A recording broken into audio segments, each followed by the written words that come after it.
They say innovation starts in Silicon Valley, but power? That starts in Cambridge.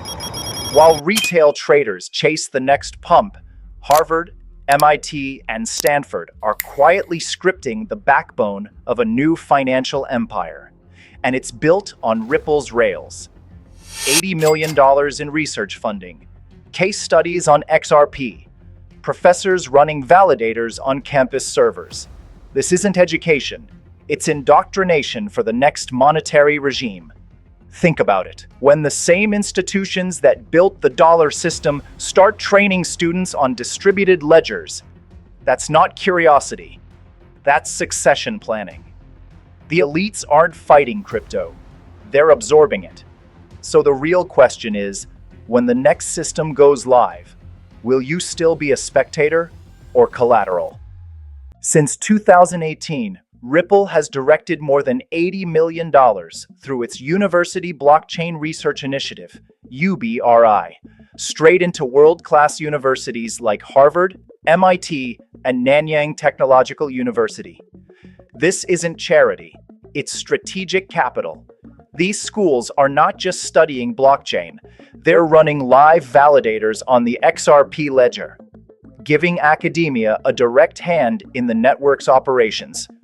At Harvard Business School, 2 official case studies on Ripple, 2019 and 2023, dissect how the company could reshape global payments.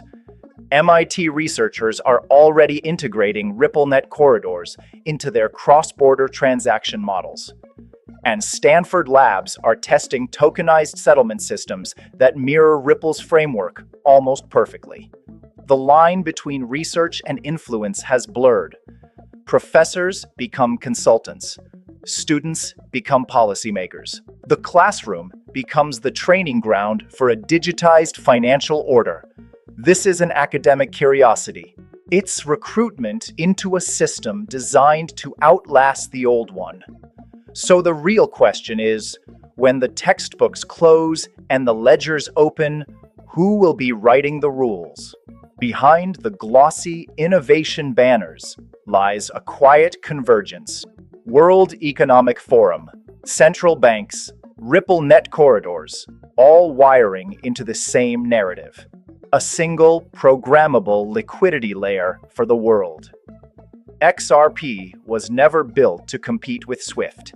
It was engineered to replace it. Elite universities, the same ones funded through RE, now double as policy think tanks for WEF-linked committees, drafting digital currency frameworks. The lines blur further when professors from MIT Media Lab brief the IMF on cross-border CBDCs. Then comes timing. The XRP ETF approval in November 2025 isn't a coincidence. It's orchestration. The lawsuit fades, regulation clears, liquidity corridors open, and the narrative syncs perfectly with the Great Reset agenda. Rebuild the system under the guise of modernization. While the retail crowd argues about utility, the policy architects are wiring the new liquidity highways. Because once the network is institutionalized, open finance stops being open. But who really owns decentralization when the elite already own the nodes? Ripple isn't just building payment rails, it's building a shadow financial infrastructure. The company has applied for a national bank charter and even sought a Federal Reserve account, a move that would place it at the same tier as legacy institutions controlling global liquidity. Then came the acquisition of Hidden Road, a prime broker processing over $3 trillion in annual volume. The missing bridge between crypto liquidity and traditional shadow capital. For years, universities, quietly funded by Ripple, have been researching shadow banking systems, dissecting how unregulated credit moves through hedge funds, private equity, and offshore markets. Now those same models are being rewritten for blockchain rails. And when BlackRock appears at Ripple Swell 2025, sitting beside names like Citi and Nasdaq, It's not a coincidence. It's convergence. The biggest asset manager on Earth doesn't attend tech conferences out of curiosity. It attends to secure dominance. Follow the money. If BlackRock's in the room, who's really in control of the code? While the Rails debate plays out, another infrastructure story is moving behind the scenes. Let me introduce Unich, the platform that's changing the game in crypto trading. Unich's OTC exchange has already processed over $1.3 billion in OTC trading volume, giving both buyers and sellers the flexibility they need. With over 5.5 million active users and 500K plus followers on X, it's a platform built for scale.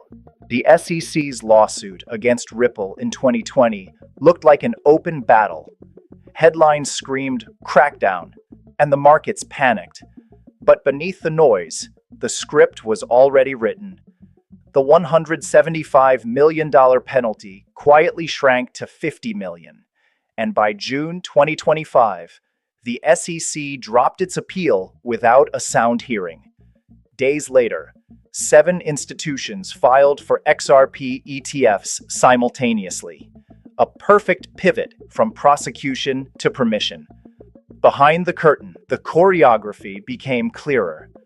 Trump-aligned lobbyists began drafting policy papers advocating a crypto reserve currency framework, with language that mirrored Ripple's own terminology. Former regulators joined advisory boards. Ex-SEC attorneys appeared as Ripple consultants. The so-called enemy lines dissolved into revolving doors. This wasn't conflict. It was conditioning. The public saw regulation. The insiders saw integration. Each headline of Ripple versus SEC built the illusion of resistance while legitimizing XRP as a compliant asset in the eyes of global institutions. They play regulators versus innovators. But what if they're just actors in the same financial theater? Over 60 universities across the globe now sit under Ripple's UBRI network, spanning from Trinity College Dublin to UCL and the University of Luxembourg. What began as a research grant program has evolved into a pipeline of influence, a talent conveyor linking classrooms to policy boards. Students aren't just learning blockchain theory, they're being immersed in the XRP ecosystem, building proofs of concept, writing regulatory models, and producing white papers that will shape next decade's compliance standards. Professors who once published neutral papers on digital finance now co-author Ripple-funded studies on liquidity management and cross-border settlement. Academic neutrality becomes strategic alignment. Control the curriculum, and you control the next generation of policy. By the time these students step into government, they won't need to be persuaded. They'll already speak Ripple's language. So when the next IMF strategist or SEC chair talks about blockchain innovation, it won't be disruption they're championing. It'll be continuity. The system won't be overthrown. It'll simply be recoded by the very people trained to preserve it. Quick update on Unich. Their IDO for the UN token is live. The project markets a low FDV approach, referral rewards, and NFT perks for early participants. They present themselves as an on-chain OTC liquidity layer, aiming to capture pre-market and institutional flows. Again, not financial advice. Check the link in the description for Unich's token page and white paper before deciding. The signs are written in code, not headlines. From Harvard halls to BlackRock boardrooms, the alignment is complete. This isn't innovation, it's consolidation. The same power that built the old order is programming the new one. You won't see a revolution. You'll feel a recalibration.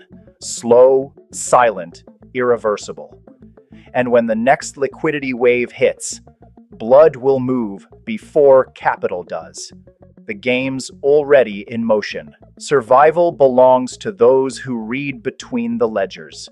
Subscribe to WealthyWise and drop your opinion in the comments.